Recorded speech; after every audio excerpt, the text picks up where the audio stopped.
Hello, my name is Ahni Bonner, and today I'm having a conversation with Nikki Myers.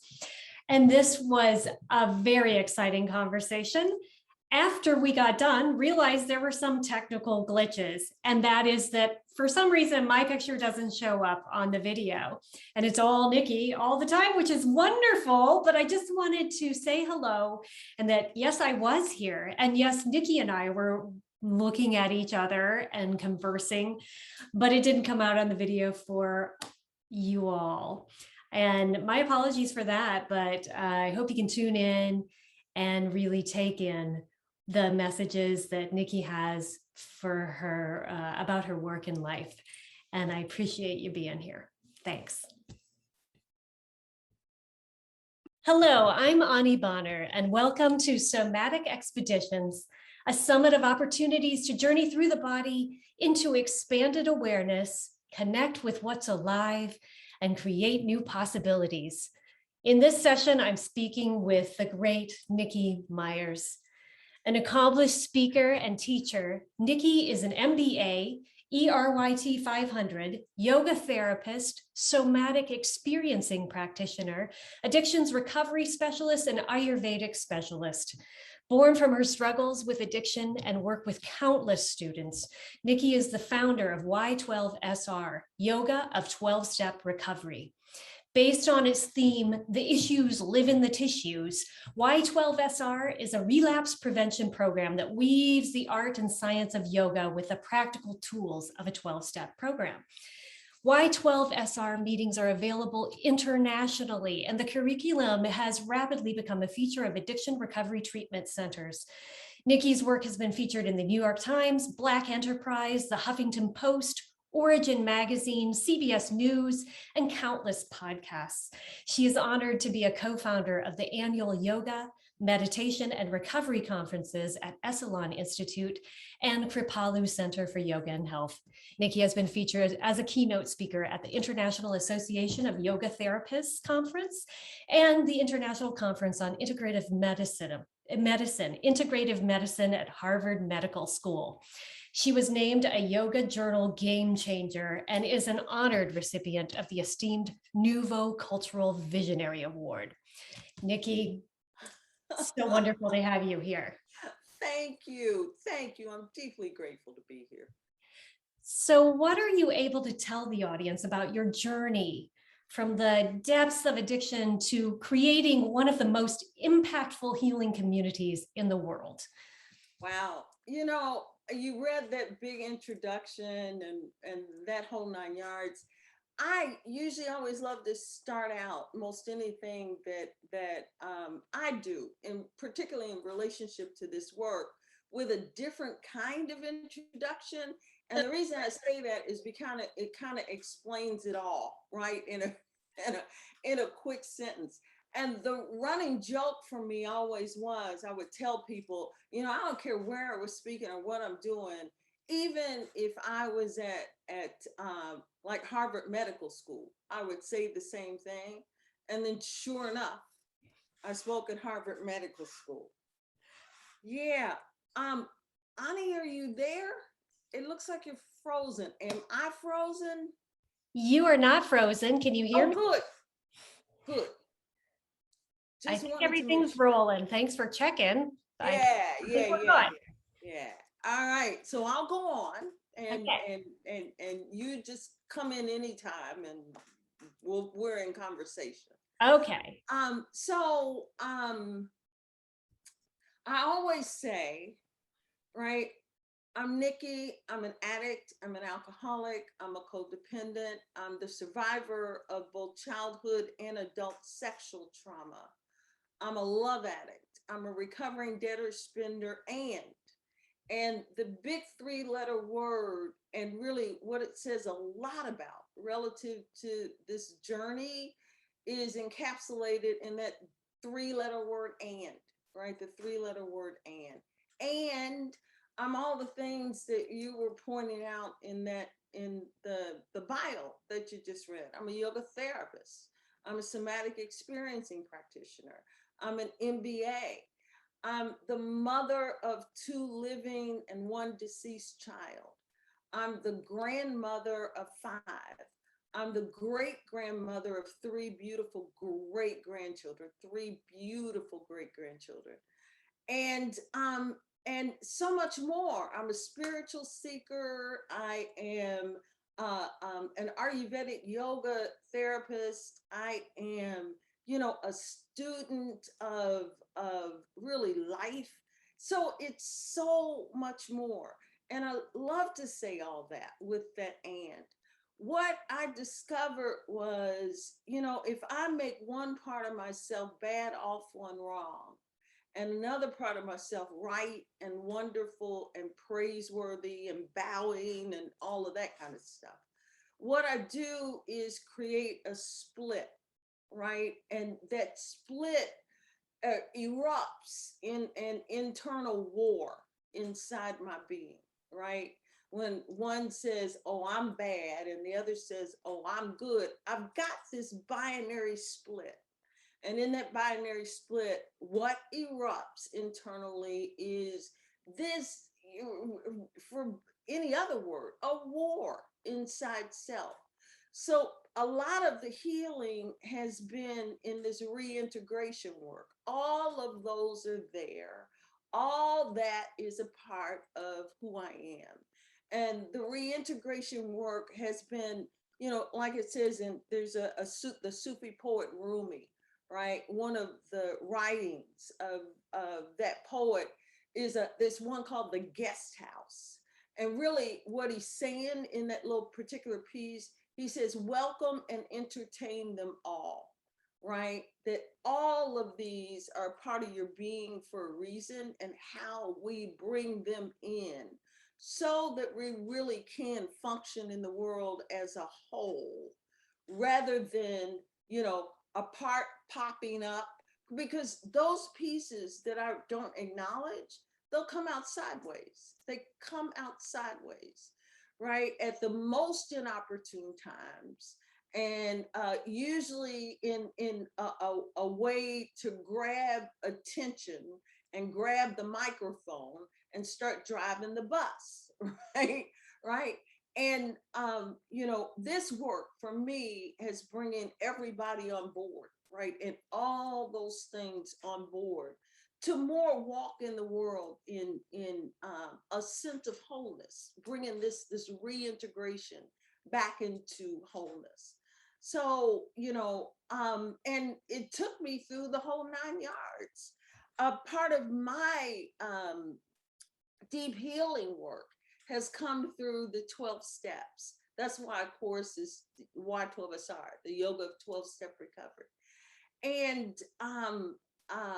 in that work, in the 12-step work, right? It has been so functional. I often refer to it, I say the 12-step program has been my lifeboat, right? And then yoga, adding yoga to this mix, really allowed it. Yoga became the launching pad, right? Yoga, this integration of yoga with the 12-step program for healing for me has, and for many others, like you said in the bio, countless others that I've worked with over the years. It's been this pathway in order to bring just a catapulting to the healing that I didn't even know was possible. I didn't even know was possible. So I'm so deeply grateful, so deeply grateful for that. That's really beautiful. I mean, and yoga is a lot of comprehensive kinds of poses that really integrate all parts of the body. I mean, it really is the unification of opposites. So bringing that vulnerability in, all the parts of yourself, it just seems like it must feel, I mean, to step into that kind of authenticity is really powerful. Yes. And yeah, it's actually powerful beyond measure. It really, really is. In yoga philosophy, and it's been so clear as the student of life, I was watching this as my now great grandchildren begin to grow up. And I remember one of my great grandchildren is now 5 years old. And when she was born, right, it was, pre-COVID, all of that kind of stuff, where lots of people actually could be at the hospital and at the birth and those kinds of things. And with her, I got to be with her when she was 2 hours old. And I still to this day bring up that picture where I'm holding her and I've got my hands right, on her chest and I'm looking in her eyes. And all I can think is this is a little piece of wholeness that is extracted from wholeness. At that point, she can't differentiate herself from anything, right? Nothing. I mean, she's just a part of everything else with no differentiation. And I'm looking at her and I'm going, this is wholeness. This is a little piece of wholeness extracted from wholeness, right? And then what happens is as we come into this plane of existence, right? The human plane of existence, we start to get conditioned, right? In our own individuation, we start to get conditioned. And I watched her, right? And I don't care, you can have the best parents in the best environment and all of those kinds of things in the world, right? And still receive the conditioning, right? That sits on top of our wholeness. And the beauty of thinking about that, and we all get this conditioning. We all get that. And it's the binary thing. This is right. This is wrong. This is good. This is bad. This is loss. This is gain. Inferior, superior, right? And we all get conditioned into it. And there are reasons for that. I'm not making that good or bad or right or wrong either, right? But in the Yoga Sutras of Patanjali, which is one of the key texts of yoga, right? It says examining our conditioning is our ticket to freedom, right? That's our ticket. We get all this programming dumped on top of our wholeness that we forget who it is that we really are, that we are this little piece of wholeness extracted from wholeness. So part of the journey is chipping away at all this conditioning that's been put on top of the wholeness so we can come back to who it is that we really are, right? Which at all of us, we are that piece of wholeness that is extracted from wholeness. Yeah. And that's the basis of yoga philosophy. And that's what this journey really has been all about for me. Yeah. And in seeking that wholeness, when we are in that conditioned space, it's almost like we're seeking to be whole through the things that we're addicted to. Absolutely. Absolutely. Right. And I often think and love that. And for me, knowing that, what that does is help take the shame out of addiction, right? And to create an environment where healing can happen, toxic shame, right, keeps us from getting back at. It's just this other layer that gets put on top of everything that makes it harder and harder and harder, right, to really do this work to come back to our original wholeness. And, I think about it this way, I had very good reasons for doing what I was doing in the throes of addiction in my life, right? A ton of trauma, a ton of conditioning, a ton of all those things. And the part of me that wanted to protect me used a substance or used a behavior, right? It's like I said many times for very good reason, right? And it works till it doesn't, right? Right? At some point, that no longer works and becomes, yet another obstacle to coming back to who it is that we really are. However, when I can look at this, right, and do that work, so look at it from a place that's free from the shame that gets put on top of it because of conditioning. in society and in families, culturally, all of those kinds of things, then I have a possibility. I create conditions within myself where healing can actually happen. Mm. And that's so important that people find spaces where they can feel like there isn't shame and judgment, where they can practice and be together. That's so huge. And that you're creating these spaces worldwide is just such a gift. I just want to emphasize that what you do is not just addictions for substance, but all kinds of, like you said, behavioral addictions as well. So it's kind of like everything everybody needs right now, right? Right, right. We love to in Y12SR come at addiction from oftentimes a more expanded lens or perspective than simply substance and even behavior, right? It's more again from a perspective that looks at this, just like you said. We're all addicted to the way we process our reality, right? We all are addicted to the way we process our reality, right?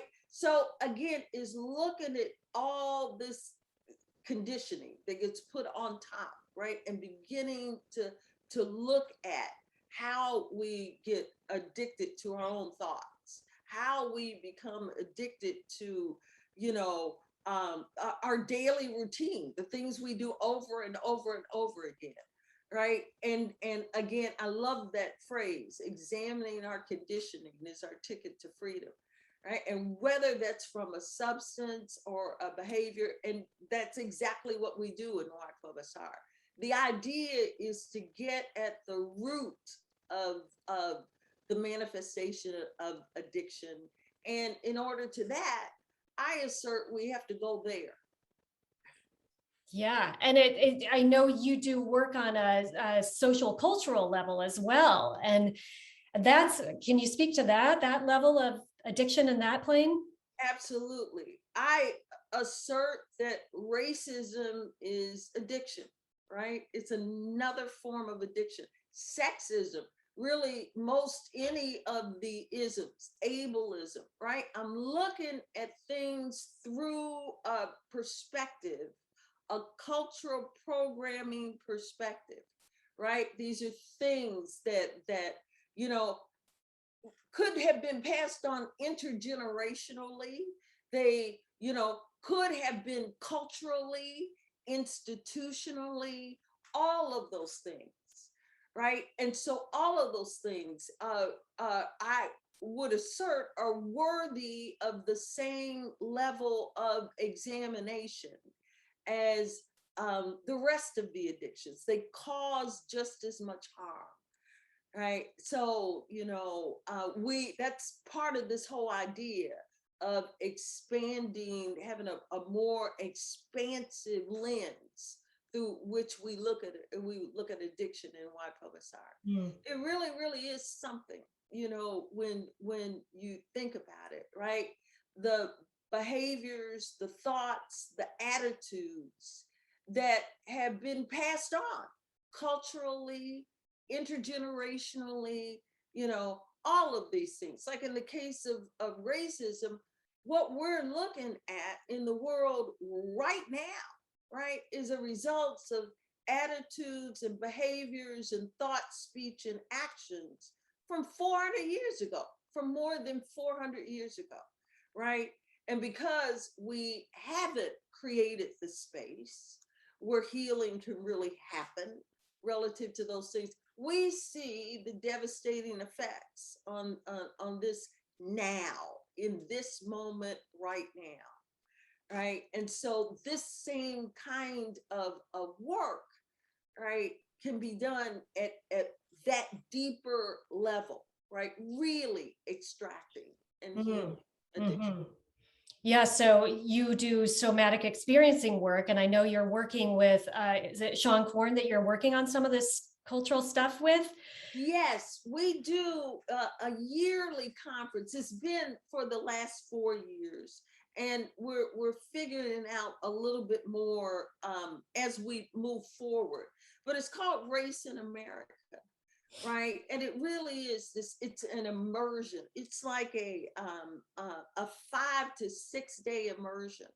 And pre-COVID, we were taking groups to Montgomery and Selma, Alabama, right? And doing deep levels of work there. We go to the Racial Justice Institute and just do, and that whole surrounding area, and do really, really deep levels of immersive work in looking at the conditioning, once again, that's been put on top of all of us, right, relative to racism, creating a space, right, where we can do just a deep level of self-inquiry and to see how personal healing, right, can also become collective healing, what our part is in the work within the collective healing of all this.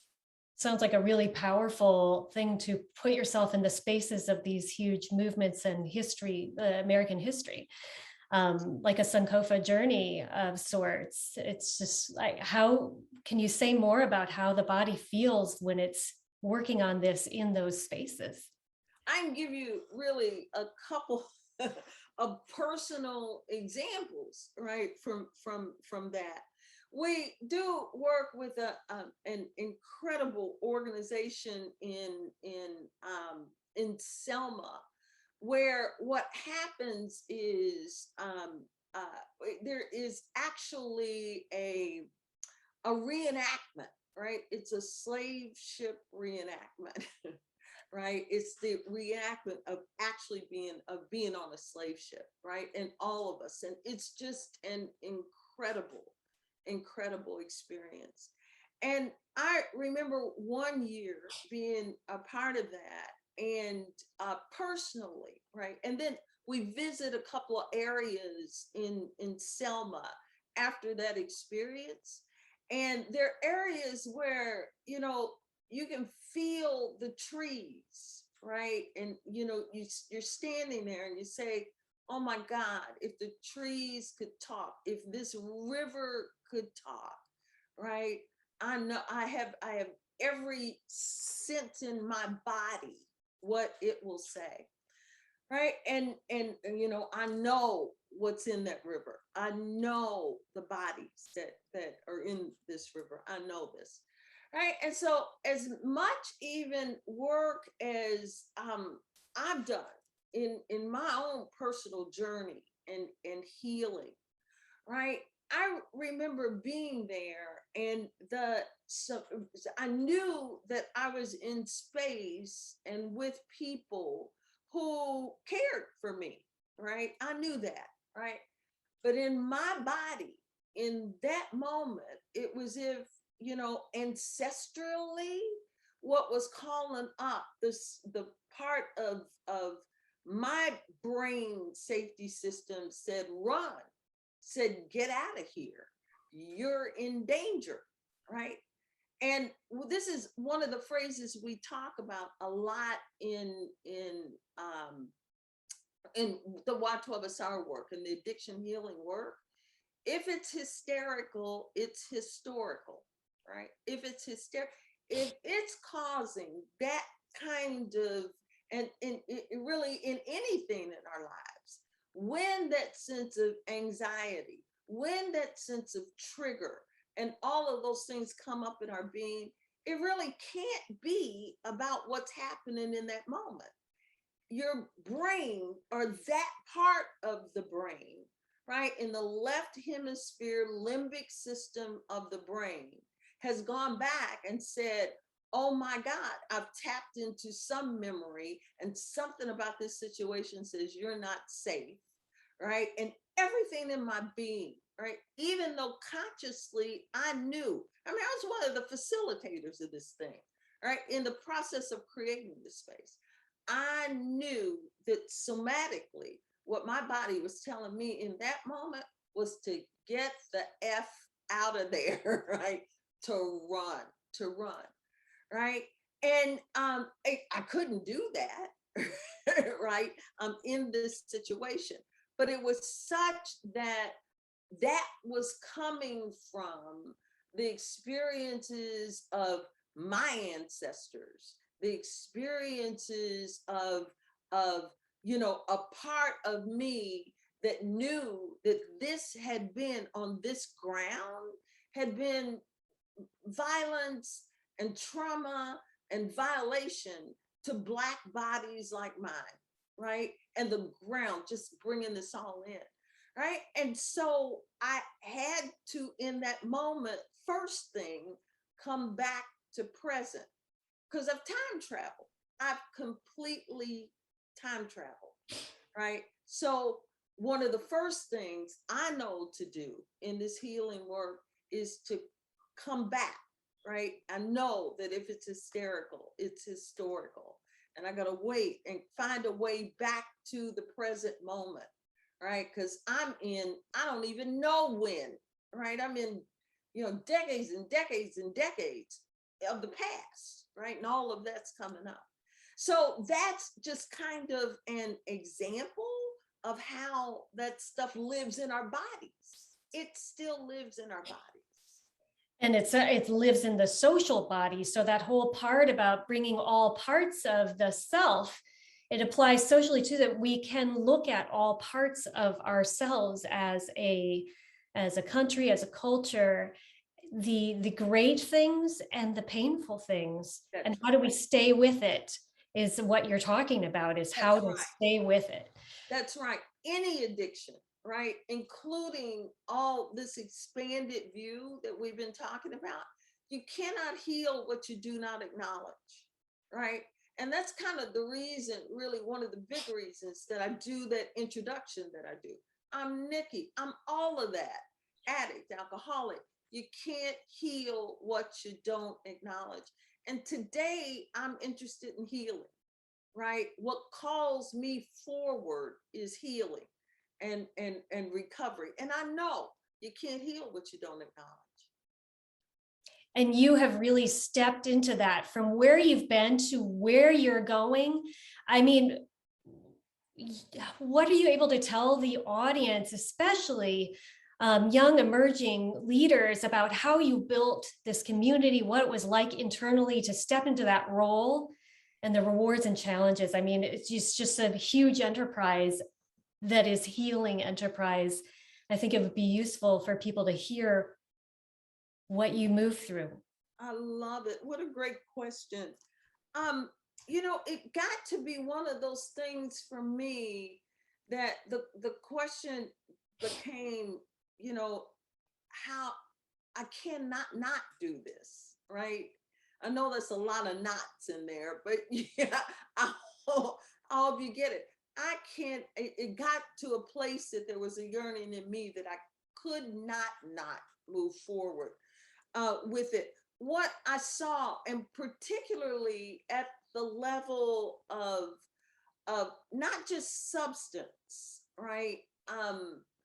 Part of a big part of this healing in terms of addiction had to do with work that's generally in the area of codependency, right? And again, I say that word, it's kind of a funny thing, because it occurs for me, at least, that over time the definition of codependency has gotten a little distorted or a little confused, right? Everything gets put in that bucket.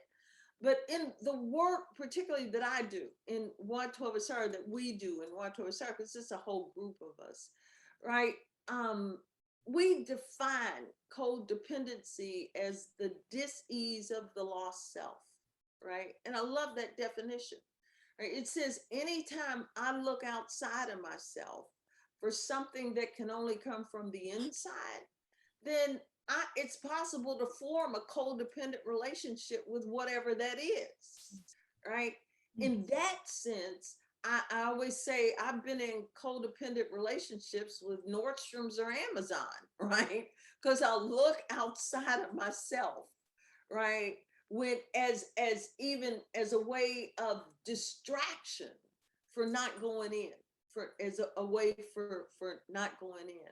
So a lot of this work for me has been in this whole work of coming back to moving toward wholeness, right? Has been in looking at how I look outside of myself for something that can only come from the inside, right? When I'm sourced from the inner work, from the inner landscape, right? When this is my source, then my work and being in the outer world looks a whole lot different, right? It comes from a different place when it's sourced from the inner world. And so I saw how all this stuff was playing out in my own recovery. My path has been, it was 8 years in recovery and then a relapse. And then it was 4 years clean, all that, then I relapsed again, right? And it was really after that second relapse. Because by that time I had all the education. I had gotten my master's, I had gotten all the accolades and all this, and I relapsed again, right? So I knew it wasn't just intellect. It didn't just have to do, because I had proven, right, at least from the throes of all the deep active addiction before my first 8 years of recovery, I had proven, right, with all this academic work that, at least I gotten a little bit of the gray matter back, right? And after that second relapse, I said, oh my God, this is way beyond intellect. It's way beyond intellect. The ancients, the yogis talk about 5 bodies. They don't talk about just one. They talk about 5.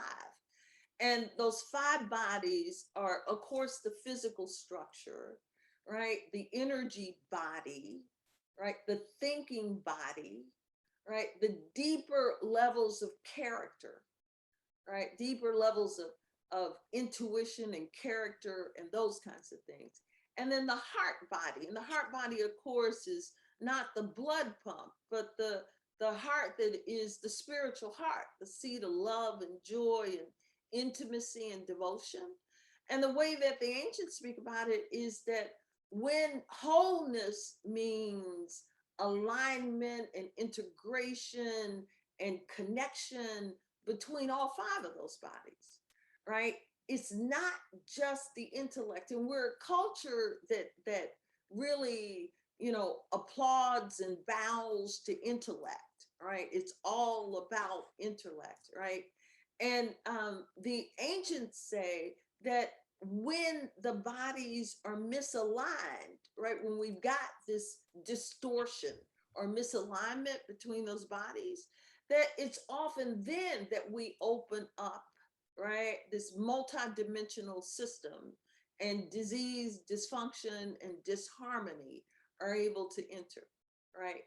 And I love that, right? So much of this is figuring out what it takes for this bio individual being to reunite all of those bodies so I can walk in the world in a sense of wholeness.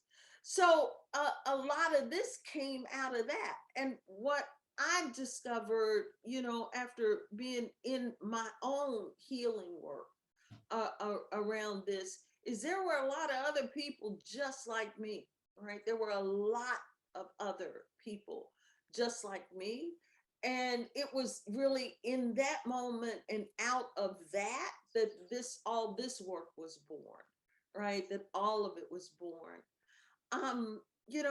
What I often say to folks, it's coming back to who it is that we really are, right? Coming back to that sense of wholeness.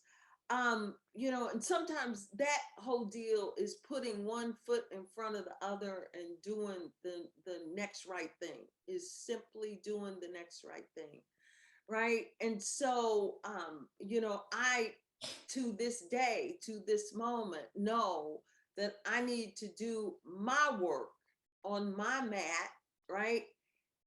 So that I can bring a sense of source from the inner being, right, into the work that I do in the world, right? And then, from there, I let spirit do the rest, right? I do my work so that I can create and hopefully be a vessel through which spirit can move and work.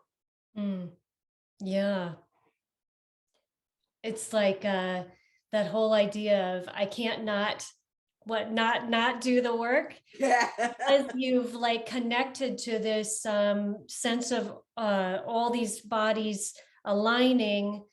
And when that happens, there's this place where you're moving from and making decisions from and acting from. It sounds like that is like the world expands out. Right. And it's like that is not serving an external point of view. It's actually sourcing from a deep place within yourself. Exactly. And it's work that I need to, there's this phrase in 12-step program, they say, keep coming back, keep coming back, keep coming back. And that's what I have to do. I have to keep coming back to that sense of source and that sense of middle and all of those kinds of things, because I stray, right? I get caught up in the world and and conditioning and all that kind of stuff, and I go off to the south, and then I got to keep coming back, right? And then I'll stray off to. I always love the way Jack Kornfield talked about it, right? He said training the mind is somewhat like training the puppy, a puppy, right? And it really is about retraining this mind, right? He said you pick the puppy up and you bring it back to the paper. Your paper training the puppy, and then the puppy runs off and it runs over to one corner of the room and takes a dump, right? And what you do is pick the puppy up and you bring it back to the paper, and then it runs off to the other side of the room and pees, and you pick the puppy up and you bring it back to the paper, right? And sooner or later, right, the puppy recognizes, right? That's the training. And it's like I have to do that with me, right? Because I go south, but I got to pick the puppy up and bring it back to the paper. I know what it feels like in my body, right, when I'm in balance. And that is the somatic piece, and bringing that into this healing that I love, right? I know what balance feels like in this body. So having the awareness to recognize when I'm out of balance, so I can use the plethora of tools that are now in my toolbox in order to pick the puppy up and bring it back to the paper, right? To come back to this sense of balance. Yeah. And I love that it's a puppy, because who doesn't love a puppy? Who It's like doesn't so much, love a puppy? but it's okay. Uh, so I want to be very respectful of your time. And I know you have a practice to share that will demonstrate one of the tools you have in your toolkit. I love it. I do.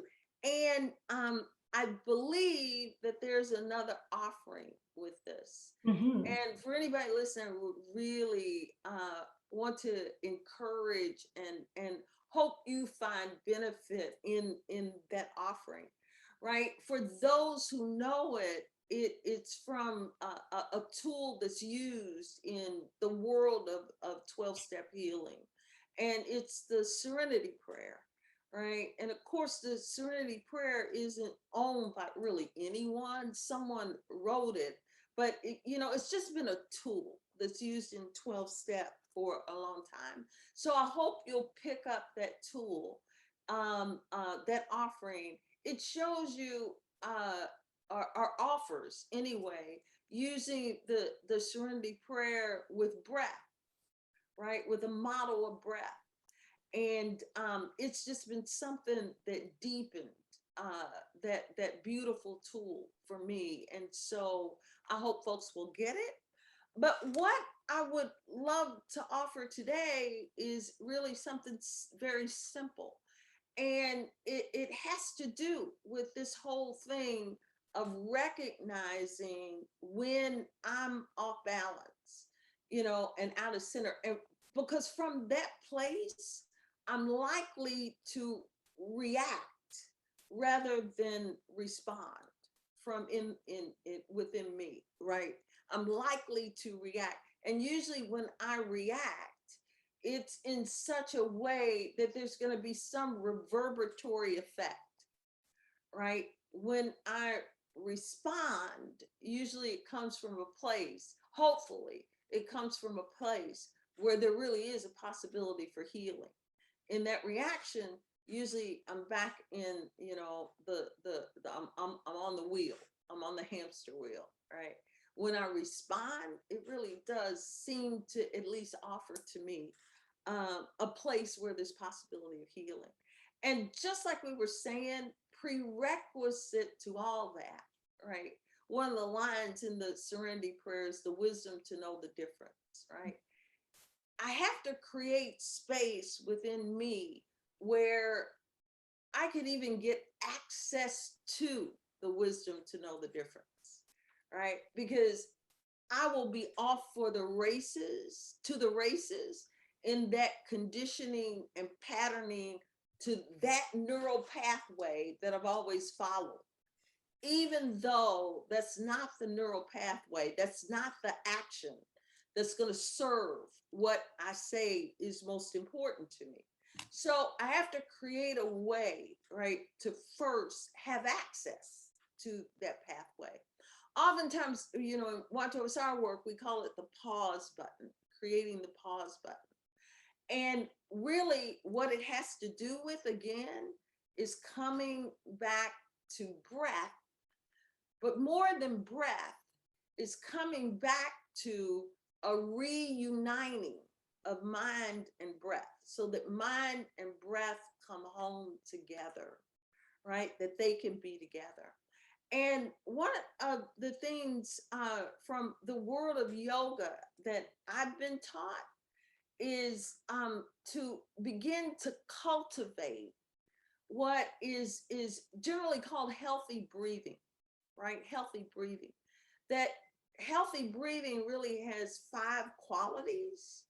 And oftentimes, if you go into a physician's office, right, and they put this stethoscope on your heart, your back, on lungs, and measuring all that, they're really looking for these 5 qualities, right? A breath that's smooth, right, without jumpiness and jerkiness and all of that kind of stuff. A breath that's even, inhale and exhale approximately the same length. A breath that's deep, right? That really we're using all the musculature, right? Even the diaphragm, right? It's deep, yet it's effortless, right? There's not a lot of effort to it. A breath that's silent without a lot of noise associated with it. And a breath that's seamless. The inhale follows the exhale follows the inhale. So, because what happens is our stress, trauma, all of those things start to get coupled with unhealthy breathing patterns, right? We hold our breath, right? Or we'll gulp, or there are all these gaps, or any of those kinds of stuff. And what that really signals is that somewhere we have coupled some emotional, usually negative emotional patterns with our breath, right? So when I start to notice this, just to come back to a breath that's smooth and even and deep and seamless and silent, right? In that moment, to keep coming back to this sense of healthy breathing. I mean, you can look at this on your own, anyone can. And here's another little example of this, right? I was having a great day. Everything was wonderful, all of that stuff. And I walk out to the mailbox and there's a letter from the IRS. And I remember immediately my breath going, right, right, right. And, truth is, it turned out to be nothing, right? But just seeing IRS on the envelope, I watched how fear got coupled with that pattern of fear got coupled with that breath. So just using that, beginning to really become aware and notice. And the breath practice that helps us with this, I won't be able to really demonstrate this, but I want to describe it to you. One that I love it because you can, again, those words, you cannot not, right? Really deeply diaphragmatically breathe in this posture. And I like to do this to start training my breath. I like to do this for about 3 minutes in the morning, right? Part of my morning routine, just to begin to train the breath to decouple those negative emotions with breathing patterns, right? So it's the posture is called crocodile, right? Makarasana is the Sanskrit name as far as a yoga posture. But you lie on your belly on the mat, right? Clasping opposite elbows like this, and then rest your head on your elbows, right? Like that. Your legs are stretched long behind you. And if it's possible, we'll often suggest to folks to separate your feet and turn your toes outward, right? And again, that's just a way to create a certain rotation in the hips, and it just allows things to lie in a way where you get the deep effects of this breathing, and you simply breathe. And because the belly is on the floor, right there with the support of gravity in this way, and the chest is a bit elevated, it's almost impossible not to diaphragmatically breathe, right? You'll feel your rib cage expand, and the diaphragm can't do anything but what it needs to do, which is press downward, right? And we'll feel that. And just doing that like 3 minutes a day, I have found has been extremely helpful, and not just me, but countless people that I work with, using that as a tool to bring into my life. The idea of even doing the work on the mat, I want to take the work off the mat and into my life, right? And so the moment I saw the IRS thing, I could go, oh, I become aware of that. Oh, this is what's going on, right? And bring myself back to the healthy breathing, right? So I can really decouple the stress. So that doesn't affect what happens next. And it doesn't affect what happens next. And it doesn't, it's like that. So I'm hopeful that folks will, if I can, like I said, do this 3 minutes a day, it's just been extremely, extremely helpful to remember to keep coming back to that as I walk through my daily walk in life. That's what I've found in yoga too. Is it just the even the brief ways you can practice have huge impacts on the rest of your days and weeks. So 3 minutes of this can be transformative. 3 minutes.